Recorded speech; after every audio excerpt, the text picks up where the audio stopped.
Hello my YouTube family, Sanju की संघर्ष भरी दुनिया चैनल में आप सभी का स्वागत है। आई होप आप सब अच्छे होंगे, मैं भी अच्छी हूँ। तो यहाँ पे देख सकते हो बच्चों के साथ में, और मैं नीचे आई थी उषा के घर पे, तो यहीं पे बैठी थी और बहुत ही ज़्यादा मेरा सर दर्द हो रहा था आज स्कूल से आने के बाद। मैंने दवा खाया, वही आई थी विराट कुणाल को नीचे देखने। उसके बाद मैं जाऊँगी छत, मतलब ऊपर, मेरा रूम ऊपर है ना, तो फिर मैं वहाँ पे आराम करूँगी।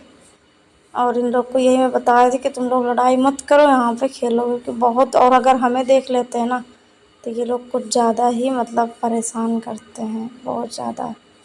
देख सकते हो हमसे भी लड़ाई लड़ने लगा एक कुणाल। लेकिन यही होता है, अगर ना आओ नीचे ना तो बहुत शांति से खेलते हैं, लेकिन हमें देखते हैं तो बहुत ज़्यादा ही मतलब मस्ती करने लगते हैं ये लोग। तो यहाँ पे बैठे थे। प्लीज़ जो लोग नहीं आते मेरे चैनल को ज़रूर सब्सक्राइब करो, और ज़्यादा से ज़्यादा प्लीज़ शेयर करो, और मेरे वीडियो को फुल वॉच किया करो आप सभी लोग। बड़ी मुश्किल से ही मैं वीडियो बना पाती हूँ, नहीं तो बहुत ज़्यादा मतलब दिक्कत होती है। जैसे होता ना, कभी कभी ज़िंदगी बिल्कुल साइड साइड रहती है, इस टाइम भी कुछ ऐसा ही लगता है। तो तबीयत थोड़ी नहीं सही रहती है, ऊपर से टेंशन भी रहती है। यहाँ पे देख सकते हो मैंने आलू, शिमला मिर्च, टमाटर, प्याज जो भी होता है सब मैंने कट कर लिया है, और मैं इसका बनाऊँगी सब्जी, क्योंकि ये उसके मॉर्निंग का टाइम है। तो अब है छुट्टी, दिवाली की छुट्टी हो चुकी है। तो मेरे बच्चों को ज़्यादातर दाल ही पसंद होता है, तो फिर मैंने सोचा आलू ऐड कर देते हैं उसमें, क्योंकि आलू वो लोग खा लेंगे। केवल मिर्च का बनाओ ना तो बोलते हैं बहुत तीखा नहीं होता, लेकिन वो लोग देख के बोलेंगे मिर्चा है, नहीं खाएंगे, नहीं खाते हैं। फिर मैं सोची अब मैं कैसे, तो फिर मैंने इसमें आलू ऐड कर दिया है इस तरह से। और पहले इसको तेल प्याज में मतलब मैं थोड़ा सा इसको भून लूँगी। उसके बाद में जब ये थोड़ा बहुत हो गया ना, तब फिर मैं इसमें हल्दी पाउडर और जो भी मसाला होता है, धनिया, नमक, एक गोल्डी मसाला होता है ना, 1 रुपये का आता है, डाल दो तो इससे बहुत अच्छा टेस्ट आता है, मतलब हमें बहुत पसंद आता है। बाकी हमने इसमें बस ज़्यादा मिर्च उर्च नहीं डाला है, जो हरी मिर्च कटी डाली थी, क्योंकि मेरे बच्चे तीखा उतना नहीं खाते ना, तो मैं ज़्यादा तीखा सब्ज़ी नहीं बनाती हूँ।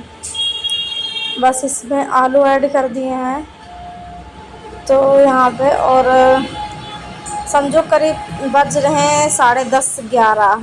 तो अब ऐसे ही रहता है ना इतना टाइम, क्योंकि स्कूल की छुट्टी रहती तो मन करता है जैसे बनाओ खाओ, कोई टेंशन नहीं होती कि स्कूल जाना है आना है। इसके बाद में देख सकते हो 10 रुपये का नोट था ना, और ये कुणाल है, मतलब लिया का था, और करत हे कसम से विराट का बहुत करत यार। बदतमीज। मैं कपड़े भिगोई चल थी निकल धुलने के निकल लिए, और ये लोग पानी पानी चल। खेल रहे थे, और मैं बहुत मतलब का डांट कर रही थी इन लोग को, लेकिन रहा है नहीं मान रहे थे। देखो का इसको कर रहा फाड़ दिया है पैसे। वही है पूछ रही थी तो बोल रहा हम नहीं है, वो बोल रहा हम नहीं है। मतलब एक एक ऐसे ना रुपए करो इतने, लड़ाई जाओ। अभी वक्त पड़ने पे ना नहीं रहता ना, तो 1 रुपये बहुत है, कि 1 रुपये कोई सामान लो तो कोई नहीं छोड़ सकता। लेकिन इन बच्चों को कौन समझाए। फिर इधर हो गई थी मेरी सब्जी, और सब्जी होने के बाद में कुछ इस तरह दिखता है। कैसा लगा आप सभी को कमेंट्स में ज़रूर बताना। उसके बाद में ना मैं दोपहर में खाना खा के थोड़ा सा आराम कर ली थी, और फिर एक लोग है ना, तो उनका कुछ कपड़ा था सिलने के लिए, तो कहने लगी कि दीपावली में पहनना है, बहुत इमरजेंसी है, सिल दो। तो मैं सोची चलो कोई बात नहीं, आती आती है तो कभी मेरा भी कोई ज़रूरत पड़ता है तो सुन लेती हैं, सब्जी भाजी ला देती है, कोई चीज़ें तो चलो कर ही देते। लेकिन मेरा बिल्कुल भी मन नहीं था, बिना मन के मैं बैठी हूँ मशीन पे। अब मेरे पास वो जो कुर्सी थी ना वो भी नहीं है, वो ऊषा का था, तो ले गई, मतलब उन्हें काम लगा तो लेके चली गई। इस बीच में सिलाई उतना नहीं करती थी, तो फिर मैं सोची अब मैं क्या ही लाऊं, तो मैं चारपाई पे ही बैठ के सिलाई कर रही हूँ। कुणाल उधर सो रहा है, और इस बीच में ना मेरे बच्चों की तबीयत भी नहीं सही रहती है, विराट और कुणाल दोनों लोग की। रात में कल मैं उठ के, विराट को बहुत तेज बुखार था, इसको पट्टी वगैरह की, तो फिर बच्चों की तबीयत ख़राब होती ना, तो देख देख के लगता है खुद का भी हो जाएगा। और चल रहा है दिवाली का सीज़न, तो इस समय साल भर में कोई भी ऐसा त्यौहार होता है ना जो मुझे इतना नहीं तोड़ता है जितना दीपावली, क्योंकि मैंने अपने हस्बैंड के साथ जो भी टाइम बिताया ना, तो वो दीपावली ही एक ऐसा त्यौहार है जो हम 3 बार उनके साथ वहाँ पे रहे हैं। और बहुत ज़्यादा मतलब इस टाइम उनकी बहुत बहुत ज़्यादा याद आ रही थी। आज मैं दिन में बैठ कर उनके 1-2 वीडियोस थे, तो मैं वही देख रही थी, और मैंने पोस्ट भी किया है। और पता नहीं क्यों ना मेरे वीडियो पे व्यूज़ नहीं आ रहे इस समय, इसीलिए मेरा बिल्कुल मतलब हिम्मत ही टूट रहा है हर तरह से, लेकिन फिर भी लगी रहती हूँ। और त्योहार क्या काम होता है ना, तो बस अपने काम पे ही सोचती हूँ। जो भी 150 निकल आएगा तो मेरे बच्चों का खर्चा ही चलेगा, मतलब हर तरह से ही कोशिश करती हूँ।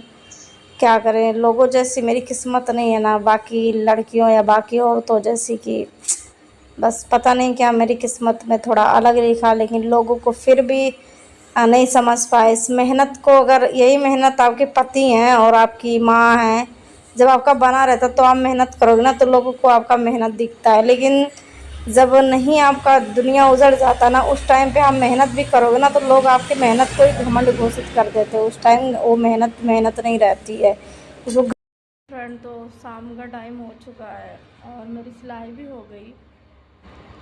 अभी कपड़े भी धुलने हैं, क्योंकि मैंने कपड़े भिगो दिए थे तो अभी धोए नहीं है। सोच रहे अब जाके धोएं, उसके बाद में नहाएं। पता नहीं क्यों कभी कभी ना इस समय मुझे ऐसे लगता है, कभी कभी खूब ज़्यादा ठंडी लगने लगेगा, कभी कभी खूब ज़्यादा इस समय मतलब गर्मी लग रहा है बहुत ज़्यादा। पता नहीं कैसा लगता है, ऐसे तबीयत कुछ सही नहीं रहती है। और मेरे घर का साफ़ सफाई भी मैंने कुछ इतना ज़्यादा नहीं किया है। सुबह झाड़ू वाड़ू तो हो जाता है, लेकिन सुबह में सोच रही ना यहाँ से वहाँ तक पूरे रूम धो पोंछ दें, तो सुबह करेंगे। और बच्चों के लिए हर कुछ सब कुछ ही करना पड़ता है, क्योंकि ऐसा नहीं है कि कोई और चीज़ की वो होती है। कोई भी माँ होना या किसी के भी बच्चे होना, किसी न कहीं से सब कुछ ऊपर वाला पूरा करता है। त्यौहार में जैसे नए कपड़े हो गए, इन सब चीज़ों के लिए कोई नहीं तरसता है। लेकिन ये होता है कि एक इंसान और या बच्चों का बाप या माँ हमारी, मतलब कोई जब चला जाता है ना और उनके वापस लौटने का कोई चांस नहीं होता है ना, तो फिर मतलब वो बिल्कुल त्यौहार हो या कुछ भी हो ना, बहुत वो बेरंग हो जाते हैं। चाहे अपने ये कभी कभी ऐसा लगता है ना, काश वो होते ज़िंदगी में, बाकी भले ही हम नए कपड़े ना पहनते, बच्चे भी ना पहनते, लेकिन होना जैसे होता ना, किसी का होना बहुत ज़रूरी होता है। खासकर एक औरत के लिए, एक लड़की के लिए बहुत ज़्यादा उसके पति का होना बहुत बहुत ज़रूरी होता है।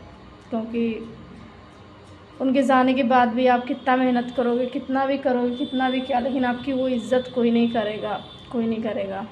और मैं ना इसीलिए मेरी छुट्टी भी होती है। ऐसा नहीं कि मुझे कोई तो नहीं, लेकिन अभी मेरी दोस्त हैं तो उनकी मम्मी भी बुलाती रहती है। कोई भी त्यौहार पड़ता है या और भी हैं रिश्तेदार, एक आध लोग बुलाते हैं ना, लेकिन मैं कसम से बस नहीं जाती हूँ। इसलिए ना मैं सोचती हूँ ना, थोड़ा एक आध दिन की छुट्टी मिलती है तो कुछ भी है, जैसे कपड़े हो गए थोड़े बहुत या कुछ भी, मैं सिल के 100-200 रुपये, चलो अपना बच्चों का खर्चा ही निकाल लेती हूँ ना, तो इससे मुझे बहुत सुकून मिलता है कि चलो उतने में बच्चों का 1-2 दिन का खर्चा डेली का तो चल जाएगा। क्योंकि बहुत सारी सिंगल मदर है ना, बहुत सारी, जो इस इंस्टाग्राम से हम बहनें एक दूसरे से मिले, बातचीत किए ना, लेकिन मैं कसम से सबकी ज़िंदगी देखती हूँ ना, मेरा है कि कोई नहीं है ना, तो बस कहते हैं कि कोई मेरा है नहीं, मुझे कोई समझा नहीं या होके भी नहीं है। सबका यही हाल है, कसम से सबका यही हाल है। और मैं तो अपने माँ बाप का को धन्यवाद करूँगी ना कि उन्होंने मुझे इस लायक बनाया था, सिलाई सिखा दिया था, इतना पढ़ा लिखा दिया था, तो आज मैं कम से कम किसी के आगे हाथ नहीं फैला रही हूँ। उन्हें तो बहुत सारी बहनें ऐसे ना कि जिनको कोई हुनर भी नहीं है, वो बेचारी आज कुछ कर भी नहीं सकती हैं, कुछ नहीं कर सकती। और मैंने दिक्कत हिम्मत नहीं होती किसी के अंदर, करना भी चाहती है ना, तो ये घर वाले, ये समाज, ये घर वाले ना बोलेंगे हमारी बेइज्जती होगी, मतलब घुटो रहो। कोई उस लायक भी है ना, तो किसी किसी के यहाँ होता है कि उनको करने नहीं दिया जाता है, ना ही वो चीज़ पूरा करेंगे, और वो अपने बच्चों के लिए अगर करना भी चाहे ना तो ना ही करने देंगे। ऐसा होता है समाज। बहुत सारी बहनें हैं, हम लोग एक दूसरे, बहुत तकलीफ़ होता है, मैं सुनती हूँ। मतलब ये होता ना कि बोलती हैं कि पति रहते थे वो किसी चीज़ पे पाबंदियाँ या रोक टोक नहीं लगाते थे, आज उस चीज़ पे लोगों के भाई बाप या घर में जेठ देवर ससुर है, वो मतलब उस चीज़ पे पाबंदियाँ लगा देते हैं इतना ज़्यादा। मतलब मुझे ये नहीं समझ में आता, लोग क्यों एक विधवा औरत को ऐसा क्यों समझते हैं, क्या मतलब, आखिर वो अपने बच्चों के लिए ही तो जी रही है। कल ऐसे एक बहन है ना, वो मुझसे बात की, तो बिहार साइड की हैं, तो बता रही थी कि हमारे ससुराल वाले बोलते हैं कि बच्चों को दे दो हमें और तुम जाओ दूसरी शादी कर लो। मतलब आज कोई लड़की अगर शादी नहीं कर रही है, मैं आज अपने बच्चों के लिए तो समझो मैं बच्चों के लिए तो नहीं कर रही हूँ, क्योंकि मेरे मन में ये डर है कि पता नहीं कोई इंसान मेरे बच्चों को अपनाएगा कि नहीं, वो प्यार देगा कि नहीं, या मेरे बच्चों के लिए आगे ऐसा ना हो कि भविष्य में ख़राब हो उनका फ्यूचर। ये सोच के कोई लड़की रुकी रहती है, नहीं शादी करती है। और कोई लड़कियां हैं कि जिनको कोई सहारा नहीं दिखता है ना, तो वो उनको कोई अगर सहारा दिखता है, कोई देता है उनके बच्चों को सहारा, तो वो इसीलिए तो शादी करती है कि हमारे बच्चों का फ्यूचर आगे अच्छा हो, हमारे बच्चों की पढ़ाई लिखाई हो जाए। यानी यहाँ पे एक विधवा औरत अगर करती भी है शादी या नहीं भी करती है ना, तो वो सिर्फ बच्चों के लिए ही करती है, और बच्चों के लिए ही नहीं करती है। और ना कोई भी लड़की हो ना, आजकल दुनिया में सबको सब मिल जाते हैं आराम से, कोई इतना भी बुरा नहीं होता है। लेकिन ये कुछ समाज वाले, कुछ परिवार वाले, कुछ ससुराल वाले, ये लोग ना मतलब ये समझते हैं कि नहीं बच्चों को दे दो, बाकी तुम अपनी। कोई अपने लिए जीता है क्या? मतलब उसको जीने नहीं देते, ना ही मरने देते हैं। ऐसी कंडीशन ला देते हैं सबकी ज़िंदगी में। सबका वही हाल होता है। जिनके नहीं होते जो रोते हैं कि हमारे कोई है नहीं, और जिनके होते, जिनके होके ये हाल करते हैं। कोई समझता ही नहीं है उस चीज़ को। यहीं भी भगवान जब पति सलामत रहते हैं जिन बहनों के ना, वो उन पे कोई रोक टोक नहीं रहता। हम लोग की भी ज़िंदगी किसी का भी रहता है तब नहीं रहता है। उनके जाने के बाद में सारी कमियां उस लड़की में आ जाती है, और सारे रोक टोक भी उसी के लिए लागू हो जाते हैं। ये होता है समाज। तो बस मैं तो हर किसी से जो ना यही कहना चाहूँगी, अपने कामों पे फोकस करो, हर चीज़ों पे उस लायक हर कोई बनो ना कि किसी के आगे हाथ ना फैलाओ। कोई नहीं देता है 100%, मतलब कोई भी हर चीज़ में। रुपए पैसे के मामले में ना कोई भी 1 रुपये का आपका सपोर्ट नहीं करेगा, कोई नहीं करेगा। अगर आपके पास नहीं है तो कोई भी नहीं करेगा। बस आपको अपने दम पे जो भी पहनना ओढ़ना, अपने शौक़ है ना, तो अपने दम पे ही पूरा करना होता है।